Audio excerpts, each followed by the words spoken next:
En este momento vía Twitter el presidente Petro, el presidente tuitero, dice lo siguiente sobre la caída, la tasa de interés del Banco de Colombia. Dice, me parece muy bien, comillas, me parece muy bien que Bancolombia rebaje sustancialmente su tasa de interés. Los demás bancos deberían seguir el ejemplo. No nos vamos a dejar estancar económicamente. Es hora de echar para adelante, dice el presidente Petro. Confirma la tesis. Vea.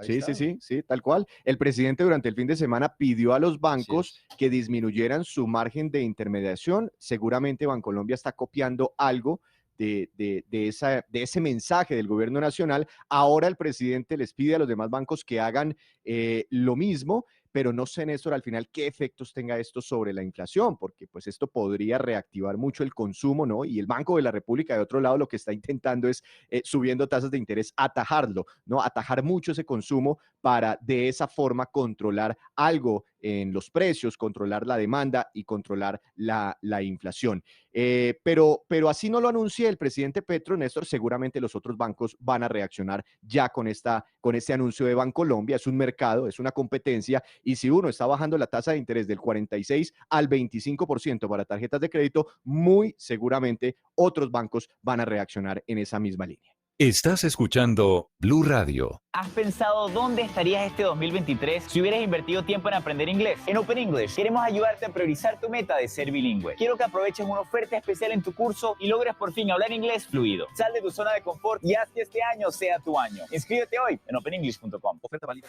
Boombox suena a todo lo que quieras escuchar, desde tu celular, tablet, computador o parlante inteligente, donde quieras, cuando quieras.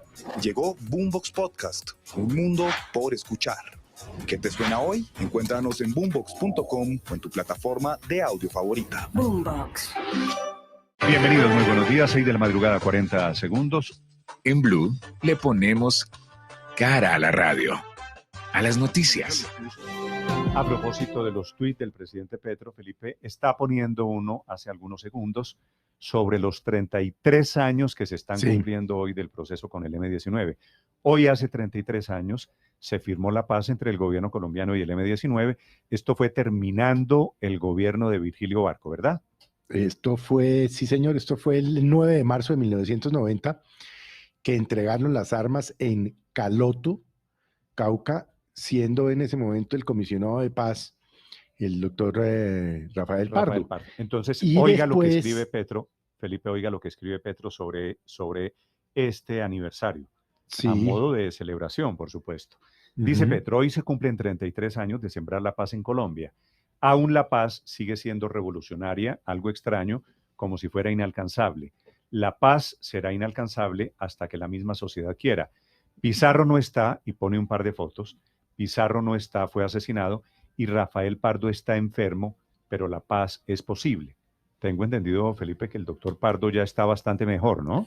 Sí, acuérdate que él ha tenido unos serios tropiezos de salud relacionados con cirugías al corazón y tal, pero está bastante bien, el doctor Rafael Pardo está bastante bien, se le ve inclusive en las redes con su familia, con su hija, con su compañera, en fin, pero es muy importante. Y otra persona que jugó un papel fundamental ahí fue en ese entonces también consejero, no comisionado de paz, que era Ricardo Santamaría. Ahí aparece Felipe en una de las fotos que está poniendo el presidente Petro, es decir, en una foto se ve a Petro, el de sombrero, el de la foto de la izquierda, los dos Así de sombrero, son Petro, Ricardo, Petro y Carlos Pizarro al fondo, ¿cierto? Petro y Pizarro, correcto. La verdad es que en ese momento Petro tiene hoy 61, 62. 62 años. Petro en 62. ese momento pues era Néstor. Era chiquito dentro del M-19. Y en la otra fotografía, Felipe, la de la derecha, se ve efectivamente el de barba de la derecha, es Ricardo Santamaría, claro. Carlos Pizarro con el sombrero de ala ancha, el sombrero blanco,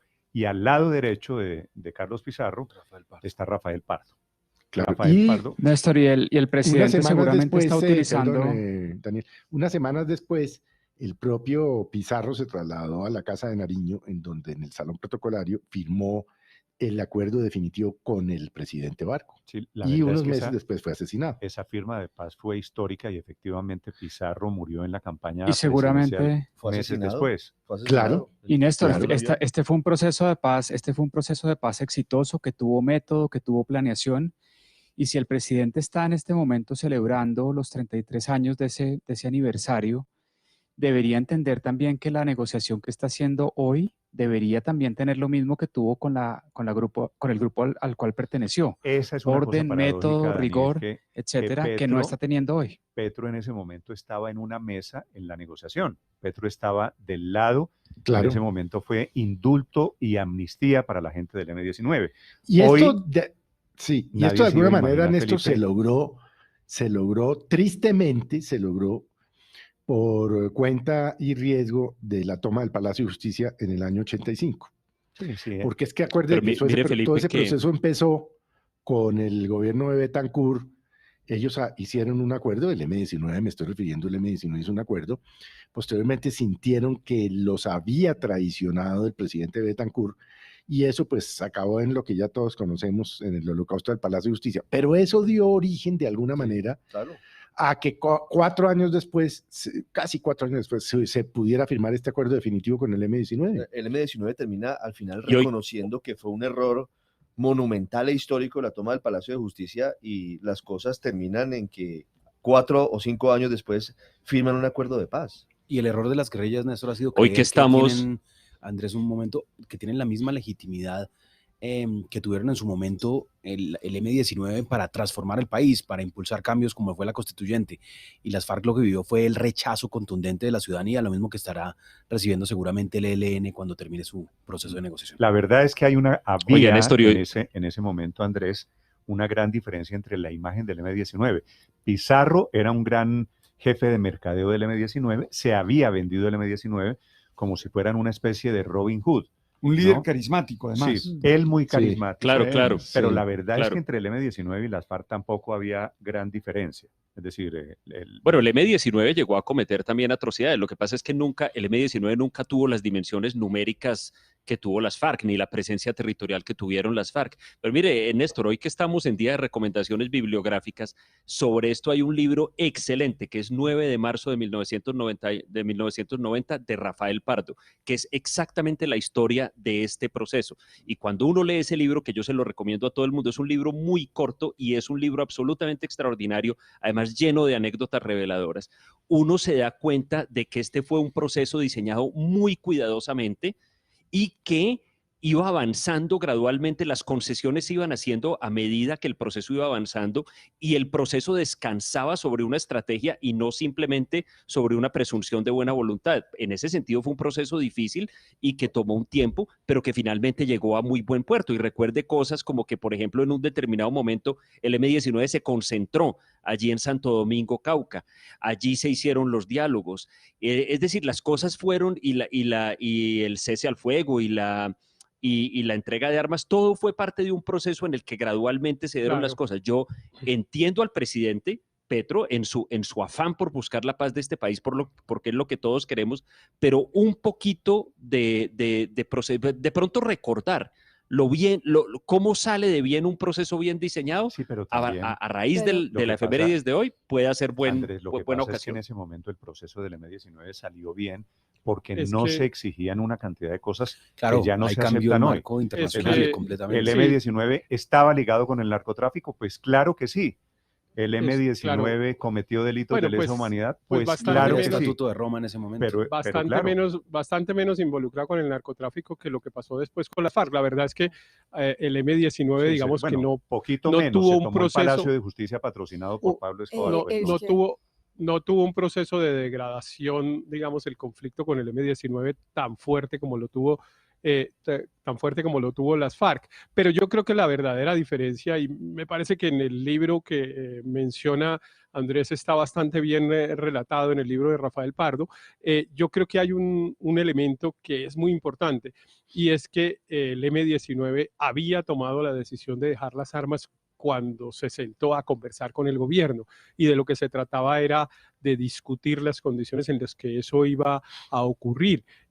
Había unos debates sobre la representación política, sobre los beneficios jurídicos, y además había un consenso nacional, que yo creo que ese es otro elemento que he hecho mucho de menos, especialmente en el caso del acuerdo con las FARC, porque recuerde usted que con el M-19 hubo todo tipo de problemas. Bueno, nada menos que mataron a Carlos Pizarro, apenas estaba firmada la paz, y después unos jueces ordenaron la detención de lo que era el comando mayor del M-19 y de Marcos Chalita, que era un ex constituyente del M-19, y el consenso político hizo que todo eso se arreglara rapidísimamente. Hubo un reindulto para el M-19 para contestar a esa decisión judicial, claro, por Álvaro Uribe, nada menos, que era senador de la República y fue ponente de esa ley de reindulto. La parte, Héctor, que no estoy tan seguro, es ese termómetro que usted aplica benévolamente, que el M-19 estaba menos involucrado con el narcotráfico. No, usted tiene razón que el episodio del Palacio de Justicia,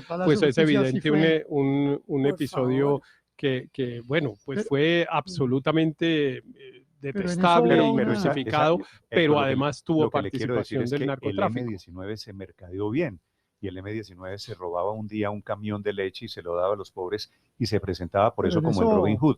Pero en la práctica, si usted es juicioso, si usted es riguroso, entre el terrorismo del M-19 y el de las FARC, entre los lazos del M-19 y las FARC, pues, con Néstor, el pero también era una guerrilla no había mayor. Se sigue mercadeando bien, porque es decir en un trino el presidente que 33 años de sembrar la paz en Colombia, como si el proceso no fuera la consecuencia precisamente de las atrocidades, del terrorismo, de los asesinatos, de la quema de todos esos inocentes en el Palacio de Justicia, también es desconocer la historia. O sea, no es que sembraron paz de la nada, es que venían de un proceso sumamente violento que terminó en eso, pero no como una siembra espontánea de paz. Pero esa relación con la mafia tuvo dos fases. Recuerde usted, Néstor, que el movimiento Muerte a Secuestradores Más comienza cuando la mafia se organiza contra el M-19 por el secuestro de Marta Nieves Ochoa. También es cierto. Recuerde que eso fue un primer capítulo. Ochoa, pues. Claro, después ese capítulo se voltea, comienza la relación un poco cercana con ellos. Una vez se han hecho las paces, usted recuerda que el M-19 devolvió a Marta Nieves Ochoa, recuerdo que se la devolvió amarrada, creo, a una reja del periódico El Colombiano, después se volvieron otra vez, y no fue guerrilla solamente urbana, Luis Ernesto, fue guerrilla también rural. Antonio Navarro y Marcos Chalita dirigían una área de comando sur del M-19 en la zona del Caquetá, incluso que llegaron a tener una coordinadora con el entonces recién aparecido en la FARC, bueno, y estaba, Mono Jojoy. Claro, eso no fue solo urbano. Aurelio, claro. Haga usted, Felipe, Esto, la lista. Pero una cosa para terminar. La pregunta es ¿por qué la imagen del M-19? Haga usted la lista, Felipe, de los carismáticos del M-19. El principal de ellos, Jaime Bateman. Sí, señor. Y después, el flaco. Y después Samario, ¿no? No, es que el M-19 tenía varios Samarios. Tenía Alfonso Yaqui, tenía a alguien de Ciénaga, Andrés Almarales, y tenía a Jaime Bateman. En Santa Marta había todo un... Y después a Bateman Carlos Pizarro. Pero una cosa para terminar, Néstor. Una píldora para la memoria, Álvaro, muy breve. Señor. Petro ha dicho que él nunca estuvo en combate, ¿no?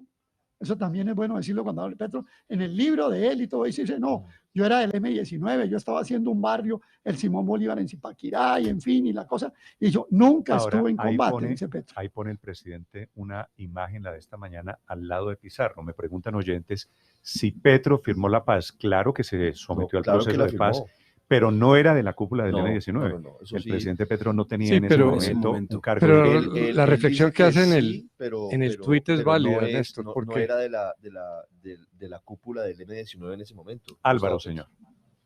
La reflexión en el tuit que hace el presidente es válida de cómo sigue siendo inalcanzable y sobre la división que hay aún sobre el tema de la paz.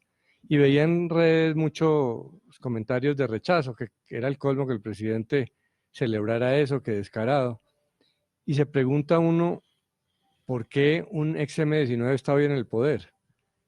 Y los que más le enrostran que es del M-19 son algunos de los que más responsabilidades tienen en que haya llegado al poder un ex M-19. Llega al poder después de un presidente de derecha, uribista, con la violencia en ascenso, con la pobreza en ascenso. Hay que preguntarse de quién es la culpa, si es solo de Petro, como acusan algunos, o de sus opositores que generaron las condiciones para que por primera vez pudiera llegar al poder un representante de izquierda. Ese es otro tema interesante, Álvaro, en el que usted me mete, de por qué llegó Gustavo Petro al poder. No quisiera meterme porque ese es un debate larguísimo, es un debate que tiene seguramente muchos más ingredientes que eso de decir porque a este país lo gobernaba el uribismo. ¿Sabe qué recuerda esa foto también? Sí, Néstor? ahora... Néstor, recuerda Néstor.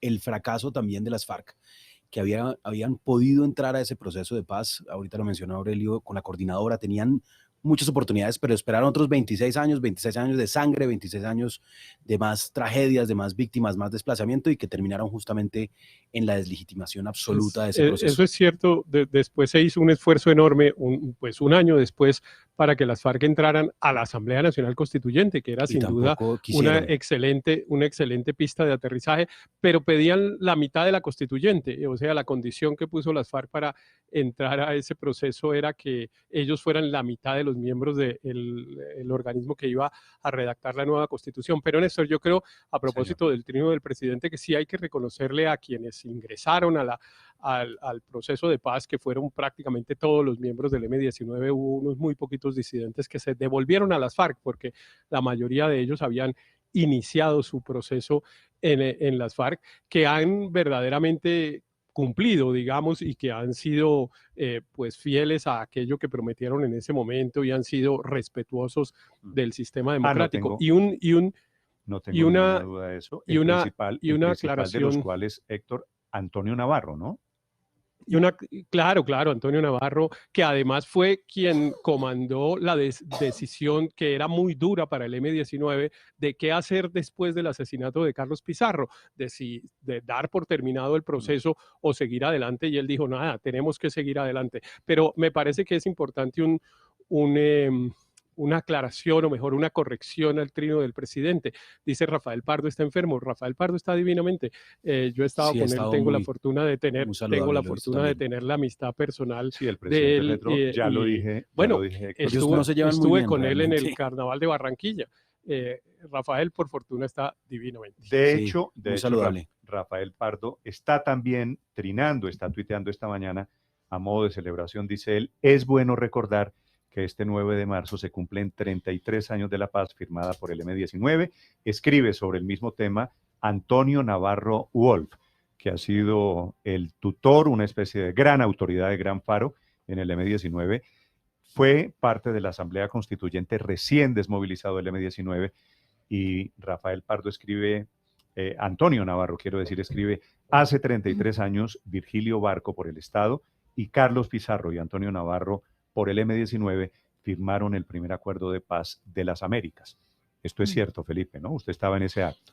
Totalmente cierto, fue el primer acuerdo de paz importante en las Américas. Tiene toda la razón Rafael Pardo. Y efectivamente han pasado 33 años. Hoy nos gobierna uno de esos integrantes del M-19. 8:22 en Mañanas Blue.